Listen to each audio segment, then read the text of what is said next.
দর্শক, এই আয়োজন নিয়ে আরো জানাতে মিরপুর থেকে আমাদের সাথে যুক্ত হচ্ছেন আরিফুল ইসলাম।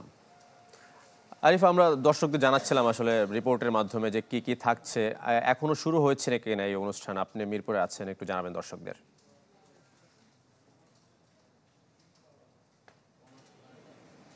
শুরু তো হবে 4টা থেকে। মাত্র শেরেবাংলা স্টেডিয়ামের যে 1 নম্বর গেট সেটা খোলা হয়েছে, গণমাধ্যম কর্মীরা প্রবেশ করেছেন, মাত্রই গেটটা খোলা হলো। আর অন্যদিকে যদি বলি, ক্রিকেটাররা আসতে শুরু করেছেন, সাবেক ক্রিকেটাররা যারা সেই প্রথম টেস্টের দলে ছিলেন। আমার কথা হয়েছে হাবিবুল বাশারের সঙ্গে, কথা হয়েছে মোহাম্মদ রফিকের সঙ্গে, তারা বোর্ডে রয়েছেন।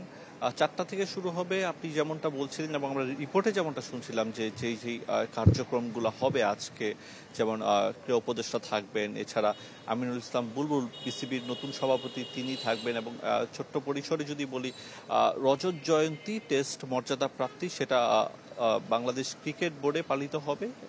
কয়েকদিন ধরেই আমরা দেখেছি যে বিভিন্ন বিভাগে নানা রকমের আয়োজন ছিল, ক্রিকেটিং ইভেন্ট ছিল। ব্রেকফাস্ট, টিফিন কিংবা স্ন্যাক টাইমে মজাদার আয়োজন মানে অল টাইম ব্রেড। তো আমার ঠিক পেছনেই মঞ্চ রয়েছে, এবং সেখানে কিছুক্ষণের মধ্যেই যদি বলি আরও গণমাধ্যম কর্মীরা আসবেন এবং ক্রিকেটাররা হয়তো আসবেন। 4টা থেকে 6টা পর্যন্ত এই প্রোগ্রামটা চলবে। তবে এটা বলা উচিত যে নতুন করে কি বাংলাদেশ দল স্বপ্ন দেখতে পারে কিনা এই টেস্ট ক্রিকেটকে নিয়ে। 25 বছরে যদি আপনি খেয়াল করেন, সেক্ষেত্রে আপনি 25টা জয় পাবেন না। প্রতি 6টা ম্যাচ পর বাংলাদেশ একটা জিতে, এই ধরনের একটা পরিসংখ্যান কিন্তু রয়েছে।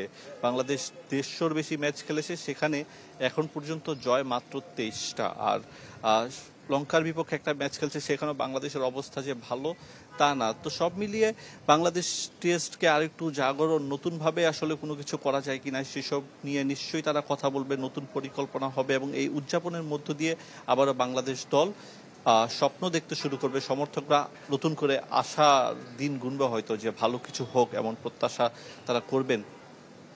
আরিফ, আপনাকে অসংখ্য ধন্যবাদ। দর্শক, আপনারা শুনছিলেন আরিফ আমাদের জানাচ্ছিলেন যে বিকাল 4টায় কিন্তু শুরু হবে যেই রজত জয়ন্তীর যে উদযাপন টেস্ট ক্রিকেটকে ঘিরে।